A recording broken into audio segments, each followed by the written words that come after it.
मूळच्या धाराशिव जिल्ह्यातील आणि सध्या पुलाची शिरोली इथं राहणाऱ्या दीपाली पाटोळे यांना शुक्रवारी 13 नोव्हेंबर रोजी रात्री उशिरा छत्रपती प्रमिलाराजे सर्वोपचार रुग्णालयातील अतिदक्षता विभागात प्रसूतीसाठी दाखल करण्यात आलं होतं.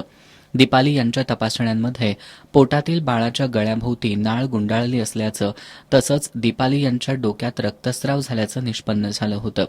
दीपाली यांच्यासह बाळाला धोका पोहोचू न देता ही प्रसूती यशस्वी करण्याचं आव्हान पेलत सीपीआरच्या मेडिसिन विभागानं दीपाली यांच्यावरील प्रसूतीसाठीची शस्त्रक्रिया यशस्वी करण्याबरोबरच मेंदूतील रक्तस्रावाबद्दलची शस्त्रक्रिया सुद्धा यशस्वी केली. एकाच वेळी 2 शस्त्रक्रिया यशस्वी करत दीपाली आणि त्यांच्या बाळाला मृत्यूच्या दाढेतून बाहेर काढण्यात यश आल्याचं सीपीआरच्या मेडिसिन विभागाचे प्रमुख डॉक्टर बुद्धिराज पाटील यांनी सांगितलं. 13/11/2025 रोजी 24 वर्षीय 9 महिन्याची गरोदर महिला छत्रपती CPR हॉस्पिटल येथे अतिदक्षता विभागात रात्री 12:30 वाजता दाखल झाली. सकृत दर्शनी तिला उलटी होत होती, डोकं दुखत होतं, म्हणून आम्ही तिचं मेंदूत रक्तस्राव झालाय असं निदान केलं आणि लगेच तिला MRI करायला घेतलं.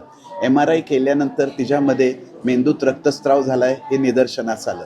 एकदा ते निदर्शनास आल्यानंतर आम्ही न्यूरोसर्जन डॉक्टर निशांत गोपूर यांना पाचारण केलं. त्यांनी ह्या मेंदूवर शस्त्रक्रिया करावी लागणार हे सांगितलं, पण ही करत असताना प्रथम ती स्त्री गरोदर असल्यामुळे त्यांनी सांगितलं की स्त्रीरोग प्रसूतीशास्त्र विभागाचा तुम्ही अभिप्राय घ्या. स्त्रीरोग प्रसूतीशास्त्र विभागाचे प्रमुख डॉक्टर ज्योत्स्ना देशमुख आणि डॉक्टर रणजित जाधव यांना आम्ही बोलवलं. त्यांनी येऊन पेशंट बघितला. तात्काळ त्यांनी अल्ट्रासाऊंड केला तर बाळाच्या गळ्याभोवती नाळ होते, त्यामुळे सीझर करणं अनिवार्य आहे असं त्यांना वाटलं. म्हणून त्यांनी प्रथम सीझर करायचा निर्णय घेतला. त्याच रात्री त्यांनी त्या स्त्रीवर सीझर केलं. सीझर करून झाल्यानंतर काही मिनिटांनी 20 ते 25 मिनिटांनी तिला दुसऱ्या थिएटरमध्ये घेऊन तिच्यावर मेंदूवर ही शस्त्रक्रिया करण्यात आली आणि ह्या 2 शस्त्रक्रिया एकाच पेशंटवर एकाच दिवशी CPRच्या इतिहासात प्रथमच करण्यात आल्या आणि ह्या दोन्ही शस्त्रक्रियेला डॉक्टर सोनटक्के मॅडम यांनी दीपलक्ष्मी सोनटक्के मॅडम यांनी भूल दिलेली आहे. इव्हन भूलशास्त्राच्या इतिहासात ही नोंद होण्यासारखी गोष्ट आहे. असे पेशंट लाखात एखादा मिळत असतो आणि त्याच्यावर उपचार करण्यात आले आहेत.